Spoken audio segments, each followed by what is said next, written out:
Bonjour à toutes et à tous, ma team Kiffer, j'espère que vous allez bien. Aujourd'hui pour cette nouvelle vidéo, on se retrouve pour le résumé complet de l'étape 5 du Tour de Suisse 2021. Une étape 5, une grosse étape de montagne qui était aujourd'hui au programme, qui reliait la ville de Zdad à la ville de Lörkerbad. Désolé pour la prononciation avec l'accent suisse qui n'est pas vraiment présent. Donc on a eu une échappée qui s'est formée avec tout simplement le maillot jaune à l'intérieur. C'était Mathieu Van Der Poel, le coureur de la Alpecin Phoenix.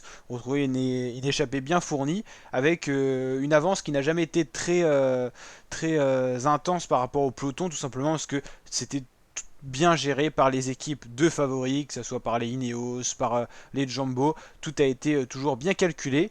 L'échappée n'a pas pris trop de champ. Donc arrivé dans l'ascension principale du jour ici, assez rude, hein, 8 km à 8,4% de moyenne. On a vu de très belles pentes. Hein. Les grimpeurs ont pu s'exprimer. Et on va justement aller voir un petit peu les images du jour pour mieux comprendre tout ce qui s'est passé, notamment les différentes attaques de la journée tout simplement. Donc c'est parti. On va aller checker ça pour le résumé. Hop, donc ici on est dans l'avant-dernière ascension du jour. On a donc Esteban Chavez, le Colombien, qui se sentait bien et qui s'est isolé en tête devant le peloton. Donc là ça provient du groupe d'échappés. Donc Esteban Chavez qu'on voit ici. Ici on voit Stefan Kung, l'ancien porteur du maillot jaune, distancé à 21,4 km de l'arrivée. Ici on a les belles images de la montagne encore enneigée. Hein. Ici le groupe maillot jaune emmené par Eddie Dunbar pour la Ineos avec directement Carapaz dans la roue, Fuglsang, le champion du monde, le seul français du groupe Julien Alaphilippe, Michael Woods, Tish Benoît, Sam Oomen, Schachmann, Uran et encore bien d'autres coureurs tels que Domenico Pozzovivo. Donc ici gros travail fait par Eddie Dunbar. Donc là on a la composition. Il y avait également le Norvégien Leng Nesund qui était à l'intérieur de ce groupe ou encore Nelson Poles. Julien qui tire un peu la langue et qui avait des signes de faiblesse. Chavez qui s'envole un petit peu, 47 secondes d'avance. Ici on a l'attaque dans le groupe du maillot, enfin non, même dans le groupe du peloton des favoris. Jakob Fuglsang qui attaque pour l'Astana. Une belle attaque qu'aucun favori ne peut suivre.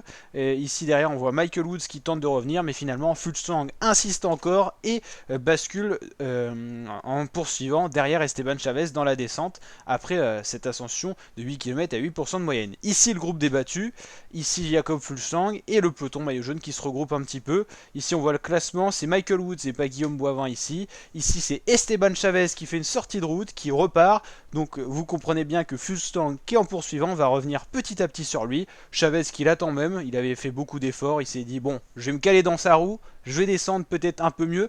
On sait que Chavez c'est pas un grand descendeur, Fuglsang ancien champion du monde de VTT, il sait descendre.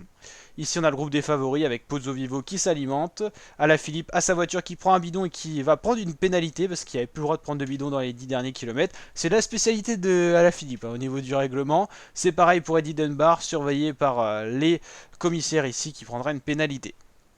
Ici on a le duo de tête Chavez-Fuglsang et derrière c'est Antoine Tolek quand même pour Sam Oomen. C'est les lâchers du jour donc forcément il n'y a pas un gros tempo. Chavez distancé par Fuglsang qui est plus fort dans l'ascension finale. Et ici toujours le groupe des favoris constitué d'une dizaine d'hommes. Hein. Exactement on va les compter 9 tout simplement. C'est Carapaz qui va faire une très belle attaque. Ici Schachmann va essayer de suivre puis il va regarder son compteur. Il va voir qu'au niveau des watts il peut plus suivre. Donc c'est Carapaz qui s'envole. Carapaz qui revient très vite sur Chavez et qui va petit à petit refaire son retard par rapport à Fuglsang dans les 3 derniers kilomètres notamment. Carapaz qui revient très fort. Ici c'est un peu le groupe débattu avec Alaphilippe, Schachmann et un autre coureur. C'est compliqué pour Alaphilippe, on le voit ici. Il développe beaucoup de watts mais il ne revient pas. Carapaz revient sur la tête de course qui était donc Jakob Fuglsang pour l'Astana. Fuglsang il va se caler tranquillement dans la roue en tant que vieux routard de 36 ans. Il va pas prendre de risques. Ici le groupe des favoris qui se regarde encore un peu. C'est quand même les battus. Hein. On voit bien que Carapaz et Fuglsang ils sont au-dessus du lot. Ils vont aller jusque la ligne d'arrivée ensemble. Fuglsang va lancer en premier. Puis Carapaz va déborder au dernier moment. Ici on a donc le groupe Alaphilippe. Ça va arriver. Et puis finalement...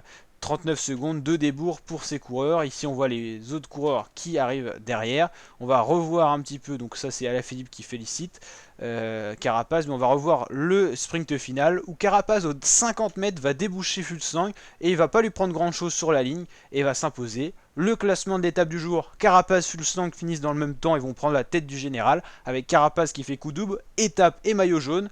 À 39 secondes, on a un groupe constitué du Canadien Michael Woods, ou encore Lucas Hamilton, Uran, Shachman, Alaphilippe, Pozzovivo. Et Esteban Chavez un peu plus loin derrière, qui fait quand même une bonne montée et retrouve un peu son niveau avec les plus grands favoris, et ça me mène. Donc là, on voit qu'on a quand même une belle start list quand même au départ de cette édition du Tour de Suisse. Au niveau de l'étape, donc on voit le classement un peu plus complet. On va aller checker, je pense, ce que vous voulez, le général. Et oui, Alaphilippe est pour l'instant sur le podium. Alors, je suis pas critique pour Alaphilippe, malgré qu'il n'ait pas réussi à suivre les principaux favoris. Alors, ah d'accord, il était troisième, en fait il est quatrième. Ok, donc là j'ai pas compris, ça a dû se réactualiser. Ok, donc Carapaz, Fuglsang 26 secondes, Shachman 38 et Alaphilippe 53. Donc là, je suis déjà un peu plus critique du coup. Uran, Hamilton, Woods, Samomen, Chavez et Pozzovivo, il y a déjà des écarts très intéressants. Donc je pense qu'entre Carapaz et Fuglsang, ça peut encore se jouer pour la gagne, malgré que Carapaz paraît plus fort. Mais attention, contre la montre où Fuglsang peut être intéressant. Alaphilippe peut l'être aussi, mais là 53 secondes, c'est plus compliqué du coup. J'avais pas vu ça comme ça. Et Shachman aussi. Donc Alaphilippe n'est même plus sur le podium. Oui, donc c'est plus compliqué. Je voudrais aller voir le meilleur jeune, c'est Lucas Hamilton pour la Bike Exchange. Le sprint, c'est Van Der Poel qui aura quand même un maillot distinctif. Et le meilleur grimpeur, c'est Esteban Chavez. Ok. Jaune, noir, rouge, blanc, ce sont les maillots distinctifs des classements correspondants. Ah oui, ok, donc Alaphilippe 53 secondes, ça va être plus compliqué. Voici l'étape de demain. Et bah, oui. Du coup, je pensais que Alaphilippe ferait partie des favoris pour remporter le Tour de Suisse. Il est un peu juste au final, hein. Ça montre bien que pour le Tour de France, il jouera pas la gagne et le classement général, hein. Il n'est pas dans les cordes malheureusement. Il essaiera certainement une victoire d'étape et porter les maillots jaunes dans les premiers jours du Tour. On voit bien malgré que ici on n'est pas les états de forme vraiment encore vraiment bons parce que les coureurs sont en préparation pour le Tour de France. On voit bien qu'Alaphilippe sera trop juste tout simplement pour la gagne du Tour de France, malgré qu'on pouvait encore avoir des espoirs. Il prend quand même 53 secondes en une étape, ça fait quand même très très mal. Enfin moins quand même, mais avec les modifs ça fait beaucoup au final. En tout cas, n'hésitez pas à liker la vidéo si elle vous a plu, à vous abonner pour d'autres vidéos de ce genre. Ciao les fratés!